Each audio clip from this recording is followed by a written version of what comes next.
Je suis Minata Koulibaly, institutrice de formation. J'exerce actuellement la fonction de secrétaire en institution du scolaire primaire de Tabou, une petite ville balnéaire au sud-ouest de la Côte d'Ivoire. Je suis également la présidente de la mutuelle de cette circonscription des enseignants. L'œuvre n'est pas souvenir de Basolo. Basolo, l'acteur principal. Il a quitté très tôt le cocon familial, très jeune, orphelin. Il a dû quitter la famille pour se lancer à la recherche de son idéal. Idéal qui va atteindre, pas sans embûche, mais grâce à des personnages comme Non, Sanou, son ami d'enfance, il a su atteindre son idéal et aller même au-delà de là. Il s'est lui-même construit et il a bâti autour de lui vraiment une maison, un environnement, un monde particulier. À cause de son sens élevé de la famille. Et cela, il a été aidé à sa tâche par sa mère, sa femme Zénab et ses enfants. À ses enfants, il a enseigné les valeurs de la vie, les valeurs pour qu'ils puissent sortir de la bataille, vainqueurs de la bataille de la vie. Des valeurs sûres. Et Pas souvenir de Basolo est une œuvre, un roman facile à lire et à comprendre. Pour tous les tout petits, leur enseigne la vie. À travers ce roman, ils sauront qu'il ne faut jamais, jamais, jamais baisser les bras. Il faut toujours foncer, bosser pour s'en sortir. Car des zéros, on peut devenir héros. C'est possible.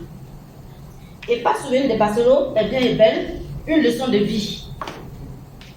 Dans cet ouvrage, il est question de volonté, de courage et de persévérance. Donc, cet ouvrage est à recommander à tout le monde, on peut le lire à tout âge. La maison Lampe Bleue se veut une maison sérieuse, respectable et digne de confiance. Il faut dire que Et Pas souvenir de Basolo n'est pas mon premier roman, mon premier écrit, mais c'est le premier qui a été édité.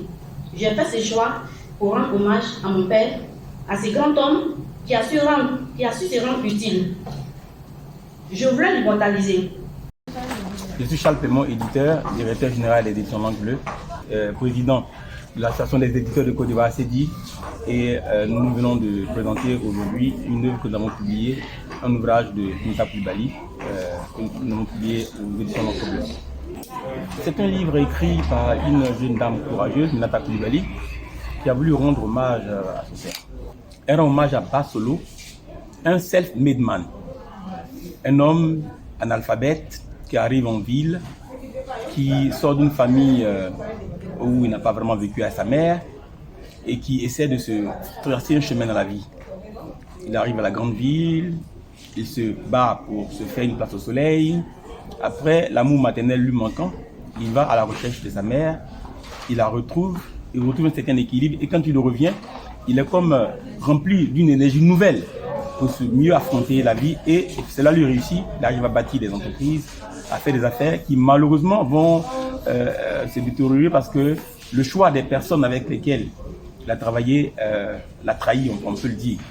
Et donc il a dû se refaire plusieurs fois jusqu'à ce qu'il puisse mettre en place d'autres entreprises et qu'il puisse avoir également un travail d'administration pour être salarié. Et avec ce qu'il a gagné, il a investi pour offrir un toit à sa famille. Mais plus important encore, le plus grand trésor qu'il a offert à ses enfants, c'est l'éducation. Il s'est arrangé pour mettre tous ses enfants à l'école. Parce qu'il a compris que l'école était indispensable pour former le citoyen nouveau. Pour former un citoyen apte à relever tous les défis du futur, du présent d'abord et du futur. Parce que lui-même n'a pas eu la chance d'aller à l'école, il a dû voir ce que cela avait causé dans sa vie comme limite. Donc tous ces enfants ont été mis à l'école et Dieu merci, les enfants également consciencieux comme ils étaient, ils ont tout fait pour réussir. Et chacun a eu une situation correcte dans la vie. Chacun a pu se caser. L'auteur même que nous venons de voir a choisi le corps de l'éducation nationale, elle est enseignante, elle est à Tabou, et elle a écrit cet ouvrage-là pour montrer que dans la vie, on peut réaliser des choses. On peut échouer, il faut toujours recommencer. On peut monter des entreprises qui peuvent se détériorer, se dégrader, même être complètement détruites, mais il faut toujours les reconstruire. c'est la persévérance. Un livre qui est rempli de valeurs.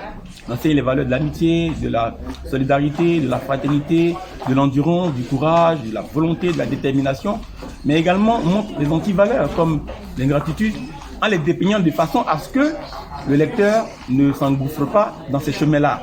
Et donc, je pense que c'est un livre qui est assez éducatif et qui est écrit de manière très simple, un style très simple avec un vocabulaire très riche, un ouvrage qui peut être lu par tous les âges, par toutes les générations. Et je pense que c'est un cadeau qu'elle fait et qui va aider notre nouvelle jeunesse, notre jeunesse à une nouvelle éducation, une nouvelle orientation.